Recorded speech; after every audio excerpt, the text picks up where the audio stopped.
Assalamualaikum warahmatullahi wabarakatuh. Kembali lagi di channel Budidaya ISR. Baik teman-teman, di video kali ini saya ingin membahas tentang kelebihan dan kekurangan dari kolam beton yang kita gunakan untuk proses budidaya ikan skala rumahan.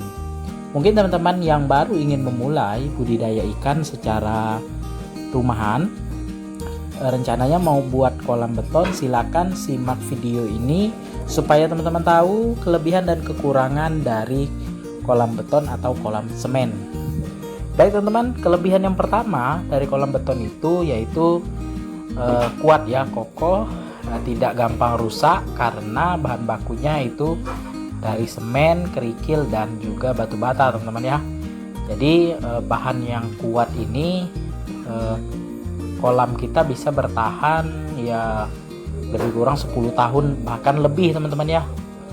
Nah, orang-orang juga berpendapat kalau tidak terkena goncangan seperti gempa dan lain sebagainya, kolam beton ini bisa bertahan ya puluhan tahun teman-teman. Jadi kita tidak lagi mengeluarkan biaya untuk membuat kolam budidaya. Jadi itu teman-teman ya, tidak gampang rusak, kalaupun tertindih kayu ya, terkena apapun itu tidak gampang rusak. Itu kelebihan yang pertama.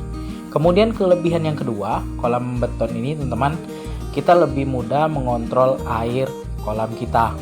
Apalagi kita menganut sistem central drain yang mana di lantai kolam kita itu mengerucut ya, di bagian tengah kolam itu ada lubang pipa pembuangan. Jadi kontrol air di sini maksudnya ketika misalnya pagi hari kita buka keran kolam kita, itu kotoran yang ada di dasar kolam itu semuanya akan terkeluar teman-teman, atau keluar dari keran yang untuk menguras air kolam kita.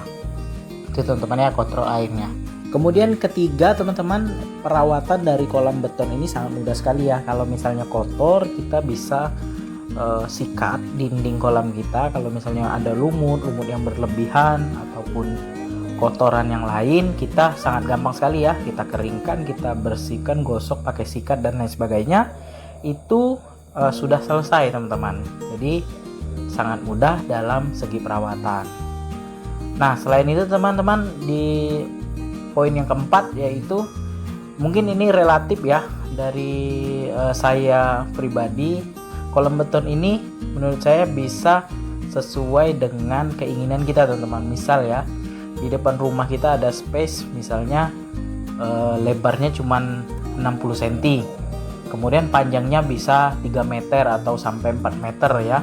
Nah, kita bisa bentuk sendiri teman-teman. Nah, itu ya, sebenarnya kita bisa bentuk sendiri, bentuknya seperti ini, tinggal kita sesuaikan bahan yang dibutuhkan untuk membuat kolam tersebut.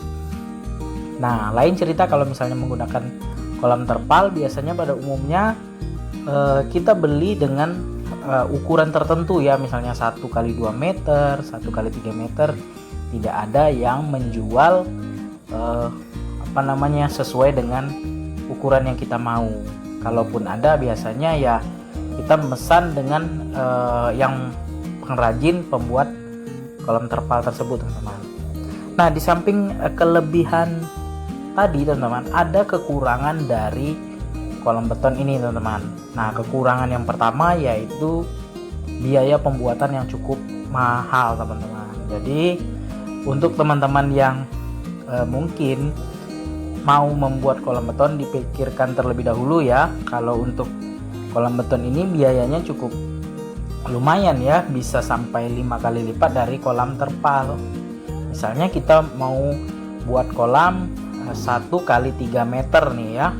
Nah, kalau misalnya kita menggunakan kolam terpal, biasanya cuma biayanya ya paling 500.000 sama rangkanya.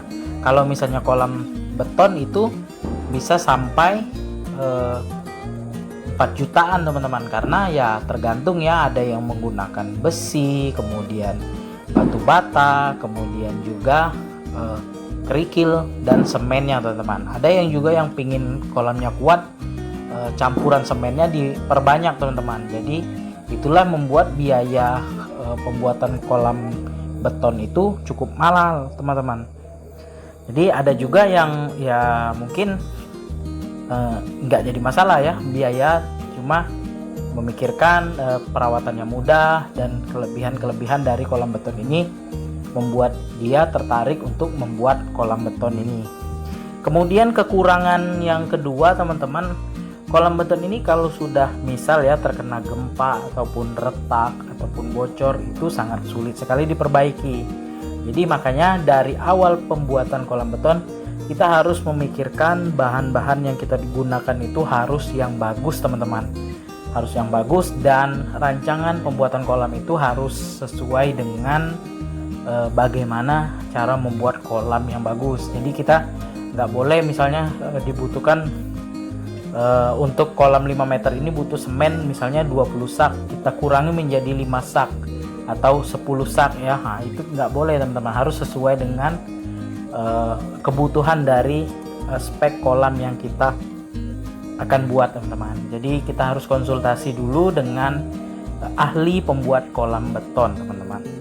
Baik teman-teman, sekian dulu video saya mengenai kelebihan dan kekurangan kolam beton. Semoga bermanfaat untuk teman-teman sekalian.